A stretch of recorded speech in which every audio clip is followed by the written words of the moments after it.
Bonjour à tous et bienvenue sur Monocommander où on parle du format Commander sur Magic the Gathering. Aujourd'hui, nouvelle decklist avec les premiers spoilers d'Ikoria et des decks Commander 2020. Au moment où je réalise la vidéo, seulement 110 cartes ont été spoilées sur Ikoria. Il est donc tout à fait possible que la decklist que je vous présente change légèrement dans les jours à venir avec certaines améliorations. Ayant déjà pu tester la version que je vous présente plusieurs fois, elle est déjà bien solide.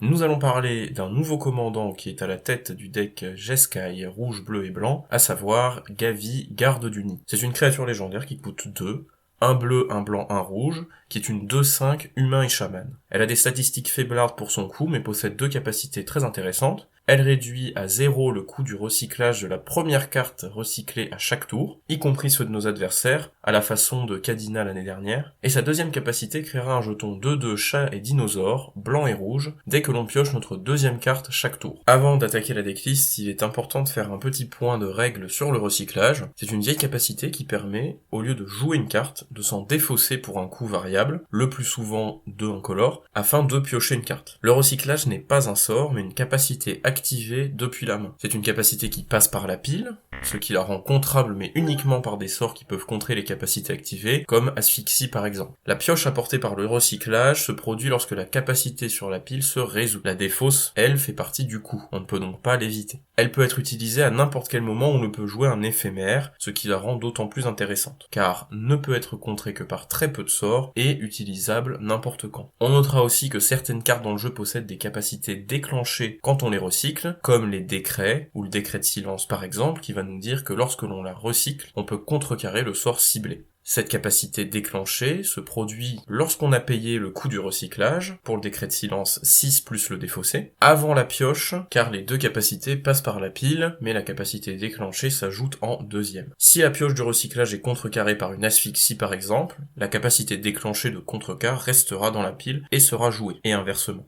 C'est tout pour le petit point de règle sur le recyclage, on va pouvoir commencer la decklist qui sera comme d'habitude en description de la vidéo. Comme d'habitude, je la partagerai en plusieurs catégories. La première partie de ce deck sera la plus importante, elle regroupe les cartes qui produisent une valeur ajoutée dès que l'on recycle une carte, et s'intitulera « Recycler c'est bien, jeter ça craint ». Valiant Rescuer nous donnera un jeton 1-1 à chaque recyclage, et pourra lui-même se cycler si besoin. Surly Badgerzor produira de la valeur selon le type de carte que l'on recycle, pouvant nous donner des trésors, gérer des créatures ou grossir. Dranith Stinger ira enlever petit à petit les points de vie de vos adversaires dès que vous recyclez, et peut également se recycler lui-même pour seulement 1. Le sac sans fond permettra de ne pas défausser nos cartes recyclées mais de les exiler, jusqu'à ce qu'on sacrifie le sac pour toutes les récupérer en main, et pouvoir les recycler à nouveau, une vraie carte écolo. Crystalline Resonance est un clone de permanent qui change de forme, si on le souhaite, et jusqu'à notre prochain tour, à chaque fois que l'on recycle une carte. Il peut également copier les permanents adverses, la rendant très polyvalente dans toute situation. Enfin, les 3 cartes les plus importantes du deck, à savoir Dérive Astrale, Glissement Astral et Protocole d'évasion, permettent toutes 3 un effet similaire. Pour les deux premières, d'exiler une créature que l'on contrôle à chaque fois que l'on recycle une carte et de la renvoyer en jeu à la fin de la prochaine étape de fin. Et pour le protocole, pour le coût de 1 incolore supplémentaire à chaque recyclage, d'exiler cette créature ou artefact et la renvoyer en jeu immédiatement. Ce sont ce que l'on appelle des effets de blink ou flicker. Ces 3 cartes vont synergiser très bien avec les nombreuses créatures qui ont des effets d'arrivée en jeu que l'on jouera dans le deck, afin de produire énormément de valeur ajoutée à chaque recyclage. On rappelle qu'avec Gavi en jeu, on peut recycler une fois gratuitement chaque tour, et donc avoir potentiellement un ou plusieurs effets de blink ou de flicker gratuits à chaque tour. Dans la deuxième partie, l'histoire de la vie, le cycle éternel, nous allons voir les cartes qui nous permettent d'avoir de la récursion pour nos cartes recyclables. Archéomancienne remontera dans notre main un éphémère ou un rituel depuis notre cimetière. Si ce dernier possède le recyclage et avec Gavi en jeu, c'est une carte gratuite par tour qui nous attend. C'est la même chose pour le moine idéaliste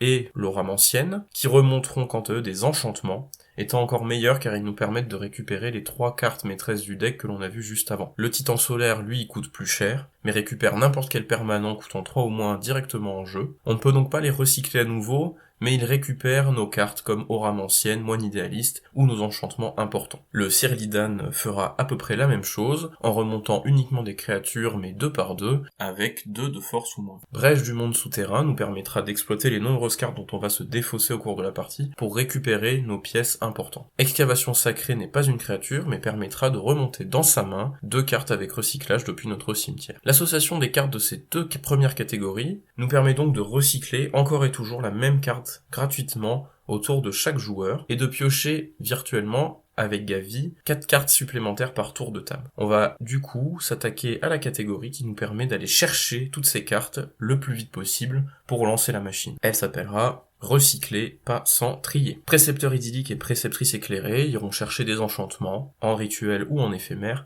voire un artefact pour la préceptrice éclairée. Recherche désordonnée est un enchantement coûtant 3 qui permettra d'aller chercher à chaque tour, voire plusieurs fois par tour, d'autres enchantements ou d'autres éphémères, avec la contrepartie de se défausser au hasard. Avec les capacités de récursion dans le deck, la contrepartie de la recherche désordonnée est quand même bien moins impactante. Narset, déchireuse des voiles, n'est pas vraiment un tuteur, mais elle pourra creuser notre deck pour trouver nos cartes maîtresses, tout en ralentissant énormément nos adversaires. C'est une carte quasi indispensable quand on joue du bleu. Imbroglio de mixture est un contre-sort avec transmutation. Il est donc jouable pour seulement 2 pour protéger nos cartes, mais peut aussi se défausser pour 3 en allant chercher n'importe quelle carte coûtant 2 dans le deck. Enfin, Dérive de Fantasme est aussi une carte avec la transmutation, qui sera bien moins jouable telle qu'elle, étant juste une 0,5 vol défenseur, mais pouvant aller chercher des cartes coûtant 3, comme Dérive Astrale, Glissement Astral, mais aussi l'Orame ancienne ou le Moine idéaliste, qui sont les cartes très importantes du deck. En plus des tuteurs, on possédera quelques cartes permettant de mieux piocher dans le deck, le recyclage n'étant pas forcément suffisant, c'est la catégorie piocher pour mieux se défausser. Reformation tectonique se recycle elle-même et permettra de donner à tous nos terrains en main la capacité de se recycler. Mission de reconnaissance se recycle, mais pourra aussi nous faire piocher une carte lorsque nos créatures infligent des blessures de combat, synergisant assez bien avec Gavi qui nous créera des jetons de créatures. Championne d'esprit nous permettra de piocher et de se défausser, a l'avantage de revenir avec le Sirlidan et le Titan solaire, et marche assez bien avec les enchantements astro pour toujours plus de pioches. Cavalier des Flammes, lui, coûte plus cher, et possède un effet similaire à la Championne d'Esprit, tout en étant une vraie menace sur le terrain si on a plusieurs jetons. En plus, son effet de mort infligera souvent énormément de dégâts si on a recyclé déjà beaucoup de terrain et à tous nos adversaires. Et Farah, déesse de la police, nous fera piocher une carte à chaque entretien, tant qu'une créature est arrivée en jeu le tour précédent. Si on recycle à notre tour avec Gavi en jeu, on créera un chat permettant de piocher une carte à l'entretien du tour suivant. Si on recycle ne serait-ce qu'une seule carte pendant le tour du joueur suivant, on répétera le processus permettant de piocher jusqu'à 8 cartes par tour de table et de faire 4 jetons de 2. Enfin, nouvelle carte de l'extension révélée récemment et très puissante, Riel the Everwise, est une créature qui a l'avantage elle aussi de remonter sur Titan solaire et Sirlidan, et que l'on peut chercher avec la dérive de fantasme, nous fera piocher une carte pour chaque carte défaussée la première fois chaque tour. Par exemple, la première carte recyclée en un tour nous en fera piocher 2 au lieu d'une, activant la deuxième capacité de Gavi. On a donc vu les différents outils qui font la base du deck, ainsi que les moyens d'aller les chercher. On va maintenant voir de quoi interagir avec nos adversaires, avec la catégorie suivante, pollution, jeu d'inan. Vengeance d'Achroma est une œuvrace qui permet de détruire créatures, artefacts et enchantements, et qui se recycle si besoin. Proscription peut gérer un permanent non-terrain en flash et se recycle. Cavalier de l'Aube détruit des permanents en arrivant en jeu. Il peut s'abuser avec les effets de blink ou de flicker, et remonte des enchantements s'il meurt. Ouragan stellaire se recycle quand on n'en a pas besoin, et peut aussi mettre X blessures à toutes les créatures si nécessaire. Renoncement au monde peut exiler un artefact ou un enchantement gênant, en éphémère, ou se recycler. Dismantling Wave peut être un sort de gestion efficace en multijoueur pour seulement 3, forçant à sacrifier un artefact ou un enchantement, mais peut aussi se recycler pour le coût moyen de 8,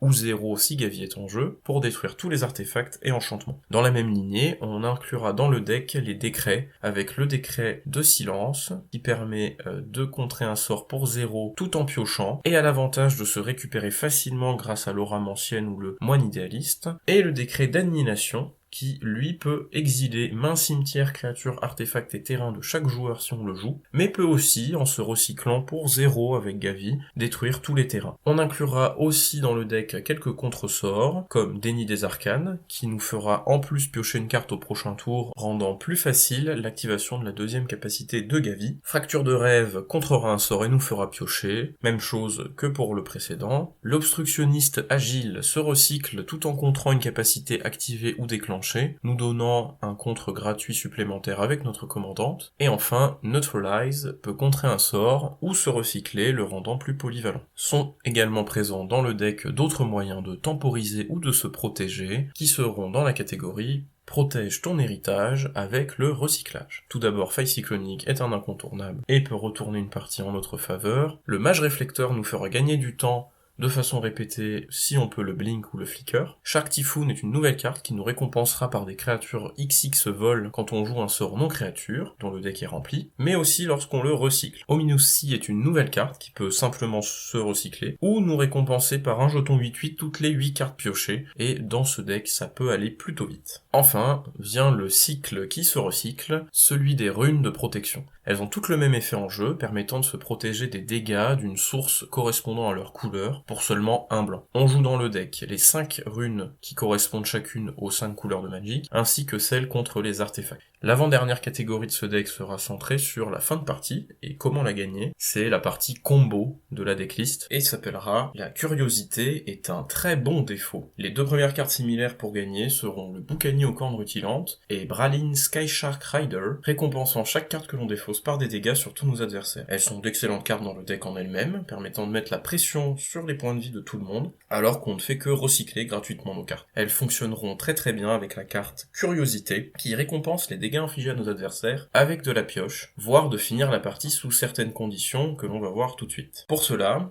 il nous faut une des deux créatures citées précédemment, que l'on enchante avec Curiosité. Il nous faut également 8 cartes en main, ou des cartes à recycler pour commencer la combo jusqu'à avoir 8 cartes en main. Une fois les 8 cartes en main, il suffit de passer le tour et de passer en phase de défausse. Lorsque l'on va se défausser pour descendre à 7 cartes, la créature va infliger un point de dégâts à tous nos adversaires, activant Curiosité et nous permettant, si on le souhaite, de piocher à nouveau. On se retrouve donc avec plus de 7 cartes en main, nous forçant à nous défausser à nouveau jusqu'à retrouver nos 7 cartes en main, et ce, jusqu'à ce que les points de vie de tous nos adversaires tombent à 0, ou que l'on décide de s'arrêter si on a déjà beaucoup trop pioché. Purphoros Dieu des Forges rentre également dans cette catégorie, même s'il n'est pas vraiment une carte à combo, il réduira les points de vie adverses à chaque fois qu'une créature arrive en jeu sous notre contrôle, ce qui est assez puissant dans le deck. Enfin, deux cartes qui fonctionnent très bien ensemble sont le Fluctuateur, qui réduit nos coûts de recyclage de 2 et permet de ne pas se retrouver trop à la traîne si Gavi est très rapidement géré, et le Nuage de Fée, carte se recyclant ou dégageant de terrain quand elle arrive en jeu. Avec protocole d'évasion et suffisamment de cartes à recycler, la majorité des coûts de recyclage étant de 2 incolores réduits à 0 avec Fluctuateur, on pourra facilement piocher tout notre deck tout en produisant beaucoup de mana en activant le protocole à chaque recyclage pour Flicker la Fée. Cette combo ne finit pas la partie en elle-même, mais permettra d'aller chercher nos pièces de combo comme le Boucanier, la Curiosité ou encore Purphoros pour drainer très vite toute la table. Enfin, la dernière partie de ce deck regroupe nos outils d'accélération ou rampe. Il n'y a pas d'âge pour le recyclage. L'anneau solaire est évidemment dans le deck.